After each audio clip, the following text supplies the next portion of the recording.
मित्रों, हम अपने जीवन में हमेशा अपने मन को लेकर परेशान रहते हैं। हम यह सोचते हैं कि हमारा मन भला शांत कैसे होगा। हमारे मन में तो तरह तरह के विचार चल रहे हैं। हम काम कुछ और करना चाहते हैं, लेकिन हमारा मन हमसे कुछ और ही काम करवा लेता है। इससे पहले कि आप अपने मन को शांत करने का प्रयास करें, यह जानना जरूरी है कि मन का व्यवहार शांत होने वाला है ही नहीं। अगर मन शांत होने वाला हो सकता तो इस दुनिया में सभी के मन शांत हो गए होते और हर कोई अपना जीवन सुखी सुखी बिता रहा होता। फिर ना तो कोई हंगामा होता है और ना ही किसी तरह की कोई तकलीफ। सभी का जीवन खुशी खुशी बीत रहा होता। फिर ना तो आप और ना ही मैं पैसे कमाने के पीछे भाग रहे होते। समस्या तो यह है कि हम ज्यादा से ज्यादा चीजें इकट्ठा करना चाहते हैं, क्योंकि हमें लगता है कि हमारे पास जितनी ज्यादा चीजें होंगी हम उतना ही सुखी रहेंगे। लेकिन वास्तविकता तो यही है कि बाहर की किसी भी चीज में कोई सुख नहीं है और ना ही उनमें कोई दुख है। और यही कारण है कि जब हम किसी चीज के पीछे भाग रहे होते हैं, जब हम कोई चीज पाना चाहते हैं, तो उसे पाकर हमें पल भर के लिए खुशी तो मिलती है, लेकिन बाद में हम उस खुशी का एहसास नहीं कर पाते। वो खुशी दुख में परिवर्तित हो जाती है और इसी प्रकार से हम एक चीज से दूसरी चीज, दूसरी से तीसरी चीज के पीछे लगातार भागते रहते हैं, क्योंकि हमें ऐसा ही लगता है कि यदि हम वह चीज पा लेंगे तो हम सुखी हो जाएंगे। लेकिन वास्तविकता में वही सुख हमारे दुख का कारण बन जाता है, जिस कारण हमारा मन बेचैन रहने लगता है। हम उस चीज को पाने के लिए तरह तरह के उपाय करते हैं, जिसके कारण हमारा मन और भी बेचैन होने लगता है और यह बेचैनी धीरे धीरे चिंता का रूप ले लेती है और हमारा मन पूरी तरह से अशांत हो जाता है। हमें कुछ भी अच्छा नहीं लगता। हमें लगता है कि जो कुछ हमने मांगा था उसका उल्टा हो रहा है।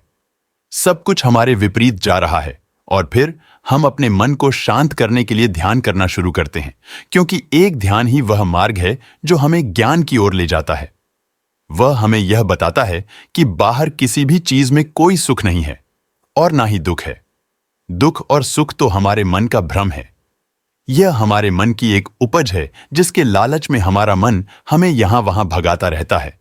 जैसे कि महीनों से भूखे एक भिखारी को अगर एक सूखी रोटी भी मिल जाए तो वह उसके लिए सुख है, वह उसके लिए अमृत है।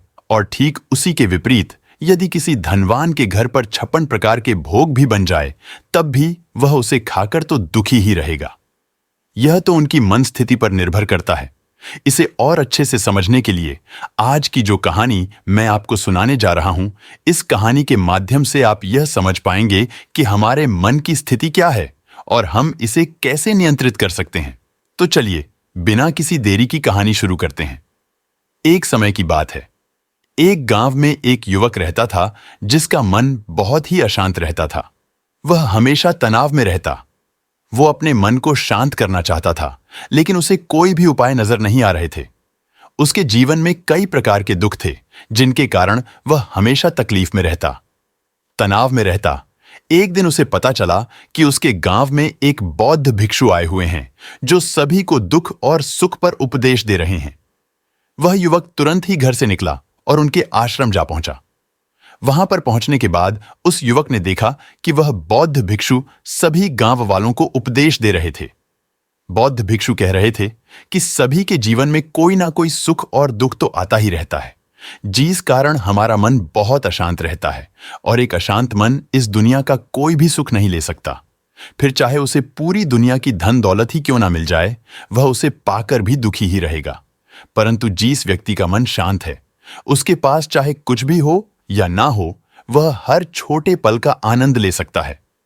वो हर पल को खुशी खुशी जी सकता है, इस दुनिया का और इस जीवन का परम सुख भी प्राप्त कर सकता है। इतना कहकर उन बौद्ध भिक्षु ने अपना प्रवचन समाप्त कर दिया और वापस आश्रम की ओर लौट गए।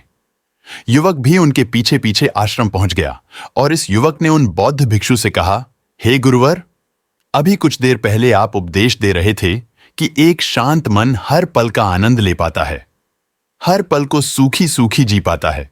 लेकिन इस दुनिया में सभी के पास मन है और सभी के मन अशांत है, तो ऐसे में भला अपने जीवन को कोई सुखी सुखी कैसे जी सकता है? इस दुनिया में शांत मन किसी के पास नहीं है। मेरे पास भी एक ही मन है और वह भी शांत नहीं है। गुरुवर, क्या आप बता सकते हैं कि मैं अपने इस मन को कैसे शांत करूं? तभी बौद्ध भिक्षु ने उस युवक को ध्यान के बारे में समझाया, ध्यान के फायदे बताए और उसे कहा, बेटा, ध्यान करने से हमारा मन शांत हो जाता है। हम विचारों के दलदल से बाहर आने लगते हैं और इस कारण हमारे जीवन में सुख उत्पन्न होने लगता है। यदि तुम भी अपने जीवन में सुखी होना चाहते हो, अपने मन के इन विचारों के दलदल से बाहर निकलना चाहते हो, तो तुम्हें ध्यान करना चाहिए। तुम्हें ध्यान का अभ्यास करना चाहिए, क्योंकि यही वह मार्ग है जो तुम्हारे मन को शांत कर सकता है और तुम्हें सही राह पर ला सकता है। उस युवक ने उन बौद्ध भिक्षु की बात मान ली। उस युवक ने उन बौद्ध भिक्षु को प्रणाम किया और वापस घर चला गया। घर पहुंचने के बाद उसने ध्यान करना शुरू किया। वह रात भर ध्यान करता रहा, लेकिन उससे उसे कोई लाभ नहीं हुआ। इस कारण वह अगली सुबह फिर से उन बौद्ध भिक्षु के पास पहुंचा और उन बौद्ध भिक्षु से कहता है, गुरुवर, आपके कहे अनुसार मैंने रात भर ध्यान किया है, लेकिन उससे मुझे कोई लाभ नहीं हुआ। मेरा मन तो अभी भी अशांत है। आप तो कह रहे थे कि ध्यान करने से हमारा मन शांत हो जाता है। तभी वह बौद्ध भिक्षु उस युवा से कहते हैं, ध्यान कोई एक बार करने की चीज नहीं है। यह तो अभ्यास है और धीरे धीरे समय के साथ मन शांत होता जाएगा। इस पर वह युवक कहता है, हे गुरुवर, मेरे पास इतना समय नहीं है। मुझे कोई ऐसा मार्ग बताइए जिससे जल्दी जल्दी मेरा मन शांत हो जाए और मैं खुशी खुशी अपना जीवन जीने लग जाऊं। ऐसा करने से तो मेरा बहुत समय बर्बाद हो जाएगा। मुझे कुछ ऐसा बताइए गुरुदेव, जिससे मेरा मन आज के आज और अभी शांत हो जाए, जिससे मैं सुख की अनुभूति कर पाऊं, मुझे सुकून मिले। उस युवक की यह बात सुनकर बौद्ध भिक्षु मुस्कुराने लगे। उन्होंने उस युवक से कहा, बेटा, मेरे पास तुम्हारे लिए कुछ ऐसा है जिससे तुम्हारा मन अभी के अभी शांत हो जाएगा। इतना कहकर वह बौद्ध भिक्षु अपने आश्रम में गए और अंदर से एक घड़ा लेकर आए और उस युवक को थमाते हुए कहते हैं, जाओ और पास की बह रही उस नदी से इस घड़े में पानी भरकर लाओ। उन बौद्ध भिक्षु के इतना कहने के बाद उस युवक ने वह घड़ा हाथ में ले लिया और नदी की तरफ जाने लगा। उसके बाद मन ही मन सोच रहा था कि लगता है यह गुरु पागल हैं, इन्हें कुछ नहीं पता। भला यह घड़ा मेरे जीवन में शांति कैसे ला सकता है? यह घड़ा मेरे मन को शांत कैसे कर सकता है? लेकिन उसके पास और कोई रास्ता नहीं था, जिस कारण उसने घड़ा लिया और पास वाली नदी के पास पहुंच गया। उसने उस नदी में से उस घड़े में पानी भरना शुरू किया, लेकिन जैसे ही उस व्यक्ति ने उस घड़े को नदी से बाहर निकाला तो उस युवक ने देखा कि उस घड़े के चारों ओर छोटे छोटे छेद हैं, जिससे पानी तेजी से बाहर की ओर निकल रहा था। उसने लगातार कई बार प्रयास किए, लेकिन काफी बार कोशिश करने के बाद भी वह उस घड़े को पूरा नहीं भर पाया और थक तथा हार कर उन बौद्ध भिक्षु के पास वापस लौटा और क्रोधित होकर कहता है, गुरुवार, आपने यह कैसा घड़ा दिया है? इसके चारों तरफ तो छेद है। भला मैं इसमें पानी कैसे भरकर ला सकता हूं? जब भी मैं पानी भरता हूं, इस घड़े के छेदों से सारा पानी बाहर निकल जाते हैं। इस घड़े को मैं पूरा नहीं भर सकता। तभी वह बौद्ध भिक्षु उस युवक को शांत कराते हुए कहते हैं, बेटा, शांत हो जाओ। तुम्हें तुम्हारे प्रश्न का जवाब ही तो दे रहा हूं, और यदि तुम क्रोधित अवस्था में इस जवाब को सुनोगे तो इसे समझना तुम्हारे लिए मुश्किल हो जाएगा। इसलिए शांत हो जाओ और मेरी बात समझने का प्रयास करो। ये जो घड़ा मैंने तुम्हें दिया है, इसे अपना मन समझो, और मन केवल दो ही प्रकार से शांत हो सकता है। पहला ये कि तुम उस घड़े को लबालब पूरा भर दो और उसमें कुछ भी और आने जाने की जगह ना बचे। क्या तुम इस घड़े को इस प्रकार भर सकते हो? इस पर वह युवक कहता है, हे गुरुवर, मैं इस घड़े को लबालब नहीं भर सकता, क्योंकि जब भी मैं इसमें पानी भरता हूं, सारा पानी तो छेद से बाहर निकल जाता है। तभी मैं बौद्ध भिक्षु उस युवक से कहते हैं, ठीक इसी तरह हम भी अपने मन को कभी नहीं भर सकते। हम जितना इसमें डालते जाएंगे, वह सब कुछ हमारे शरीर के द्वारा बाहर आता रहेगा। फिर चाहे वह क्रोध हो, प्रेम हो या फिर दया, हम जो भी अपने अंदर आने देते हैं, वही हमारे अंदर से बाहर भी आता है। और इसीलिए मैंने तुम्हें छेदों वाला घड़ा दिया, क्योंकि ये हमारे मन के जैसा ही है। और जब हम इस मन को बस भरना चाहते हैं, तब तुम अपना समय बेकार कर रहे हो। क्या तुम्हें एक पल के लिए भी ये नहीं सोचा कि इसी प्रकार तो तुम अपने मन को भरने में भी लगे हुए हो? क्या इससे तुम्हारा समय बर्बाद नहीं हो रहा? क्या इससे तुम्हारा जीवन बर्बाद नहीं हो रहा? क्योंकि जिस भी चीज से तुम अपने मन को भरोगे वह तो बाहर निकल ही जाएगी। उस युवक को अपनी गलती का एहसास हुआ। वह तुरंत उन बौद्ध भिक्षु के चरणों में गिर गया और उन बौद्ध भिक्षु से कहता है, गुरुवर, आपने सच कहा। मैंने कभी भी इसके बारे में नहीं सोचा कि मैं अपना जीवन अपने आप ही बर्बाद कर रहा था। ठीक है, मैं तो इस बात से अनजान था, लेकिन आज आपने मेरी आंखें खोल दी। परंतु गुरुवर, अगर यह मन को पूरी तरह भरने का पहला तरीका मन को शांत नहीं कर सकता, तो मन को शांत करने का दूसरा तरीका कौन सा है? गुरुवार मुस्कुराते हुए उस आदमी से कहते हैं, दूसरा तरीका है कि अपने मन को पूरी तरह खाली कर दो। इस पर वह व्यक्ति कहता है, गुरुवार, आप ही मुझे बताइए कि मैं अपने मन को खाली कैसे कर सकता हूं। तभी बौद्ध भिक्षु कहते हैं, बेटा, यह तो बहुत ही सरल है। बाहर का कूड़ा अपने भीतर मत जाने दो। इस प्रकार तुम्हारा मन अपने आप ही खाली हो जाएगा। वह व्यक्ति कुछ देर सोच विचार करने के बाद बौद्ध भिक्षु से कहता है, हे गुरुदेव, यह कैसे संभव है? जो भी हम देखते हैं, सुनते हैं, वह हमारे मन में ही तो जाता है, वह हमारे भीतर की ओर ही तो जाता है। फिर मैं उसे कैसे रोक सकता हूं? इस पर बौद्ध भिक्षु मुस्कुराने लगे और उस युवक से कहते हैं, बेटा, मैं तुम्हें यही तो समझाने का प्रयास कर रहा हूं कि मन को केवल ध्यान से ही जीता जा सकता है और एक दिन ध्यान करने से कुछ नहीं होने वाला। हमें इसके लिए समय देना होगा, हमें इसके लिए धैर्य रखना होगा, इसका निरंतर अभ्यास करना होगा। आगे बौद्ध भिक्षु उस युवा से कहते हैं, बेटा, क्या तुम्हें प्यास लगी है? युवक कहता है, हां गुरुवार, मुझे बहुत जोरों की प्यास लगी है। इस पर उन बौद्ध भिक्षु ने उस युवक को पानी पिलाया और कहा, यह लो, पानी पी लो, इससे तुम्हारी प्यास बुझ जाएगी। लेकिन मुझे एक बात बताओ, क्या आज पानी पी लेने से फिर तुम्हें कभी प्यास नहीं लगेगी? तुम कभी फिर मुझसे पानी नहीं मांगोगे? इस पर वह युवक कहता है, गुरुवर, आप कैसी बातें कर रहे हैं?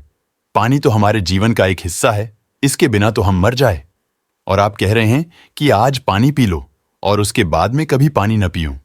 यह भला कैसे संभव है? प्यास तो हमें रोज आती है और हम रोज पानी पीते हैं, इसके बिना तो हम मर जाएंगे।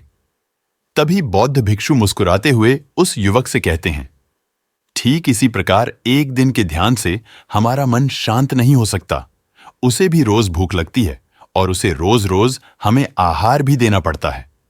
उसे भी रोज पानी पीने की जरूरत पड़ती है और ठीक उसी प्रकार हमें हर दिन ध्यान करने की भी जरूरत पड़ती है। और जब हम निरंतर ध्यान करते हैं, इसका अभ्यास करते हैं, तो देखते ही देखते हमारे मन की भूख शांत होने लगती है और एक समय पर हमारा मन सारे विचार उत्पन्न करना बंद कर देता है। तब वह बाहर से कुछ भी ग्रहण नहीं कर पाता और जो कोई भी विचार हमारे भीतर है, वह सारे विचार देखते ही देखते समाप्त हो जाते हैं और इसी प्रकार धीरे धीरे हमारा मन शांत होने लगता है। आगे वह बौद्ध भिक्षु उस युवक से कहते हैं, बेटा, तुम ही तो कह रहे थे कि तुमने रात भर ध्यान किया है, लेकिन उसके बाद भी तुम्हारा मन शांत नहीं हो रहा है। बेटा, तुम चाहो तो 1 घंटे के लिए ध्यान कर सकते हो, चाहो तो पूरा दिन भर तुम ध्यान करो, लेकिन इसका लाभ भी तुम्हें उतना ही मिलेगा। अर्थात मान लो तुम 1 दिन के लिए ध्यान करते हो तो इससे तुम्हारे मन को भी शांति केवल कुछ समय के लिए ही मिलेगी। ये हो सकता है कि वह 1 घंटे के लिए शांत रहे या फिर केवल कुछ क्षणों के लिए, लेकिन वह शांत अवश्य होगा। लेकिन जैसे ही उसे फिर से भूख लगेगी, वह फिर से अशांत हो जाएगा और फिर से यहां वहां भागने लगेगा और वह अपने विचारों की तलाश में आगे बढ़ेगा, क्योंकि उसे भी तो भूख लगी है, उसे भी तो खाना चाहिए, उसे भी तो पानी चाहिए। जैसे कि जब तुम्हें भूख लगती है, तुम शांत हो जाते हो, क्योंकि तुम्हें भोजन चाहिए, पानी चाहिए, ताकि तुम अपने पेट की भूख को मिटा सकें और तुम्हें शांति मिले। इस पर वह युवक कहता है, आप सत्य कहते हैं, मैं ही गलत था, मेरी ही गलती है। मैं अपने मन को अवश्य शांत करके रहूंगा, फिर चाहे इसके लिए मुझे कितना भी समय क्यों न लग जाए, मैं भी उस सुख को प्राप्त करके ही रहूंगा। मैं इस खाली घड़े में पानी भरकर अपने जीवन को बर्बाद नहीं करना चाहिए। मैं अपने मन को शांत करके ही रहूंगा, मैं अपने मन को पूरी तरह से खाली कर दूंगा। इतना कहकर उस युवक ने उन बौद्ध भिक्षुओं को प्रणाम किया और वापस अपने घर की ओर लौट गया। दोस्तों, हम लोगों के जीवन में भी कई प्रकार की समस्याएं हैं और हम उन समस्याओं का समाधान करना चाहते हैं और अंत में हमें जो मार्ग मिलता है वह ध्यान है। हम ध्यान तो करना चाहते हैं, लेकिन हम उसके परिणाम को तुरंत पाना चाहते। जब हम शुरू में ध्यान करते हैं तो हमें उसका कुछ भी लाभ नहीं मिलता और हमें लगता है कि यह व्यर्थ है। इससे हमें कोई भी फायदा नहीं होने वाला, क्योंकि हमें तो सब कुछ जल्दी जल्दी चाहिए। लेकिन वास्तविकता तो यही है कि ध्यान सब्र और समय मांगता है और साथ ही उसे शांति भी चाहिए। परंतु हम इतने अशांत हैं कि हमारे भीतर ये तीनों चीजें नहीं हैं। इसीलिए अपने भीतर धैर्य पैदा करें। जब आपके भीतर धैर्य पैदा होगा तभी आप सब्र, समय और शांति के महत्व को समझ पाएंगे और फिर आपका समय चाहे कैसा भी क्यों ना चल रहा हो, आप हर समय खुश रहना सीख जाएंगे। अगर आपका मन अशांत है तो यह किसी और के हाथों में नहीं है कि वह आपके मन को शांत कर सके। ये तो आपके हाथों में है कि आप अपने मन को किस प्रकार और कितनी देर तक के लिए शांत कर सकते हैं। दोस्तों, आपने आज के इस वीडियो से क्या सीखा वह मुझे आप कमेंट में बता सकते हैं। इसी के साथ मुझे उम्मीद है कि आपको आज की वीडियो पसंद आई होगी।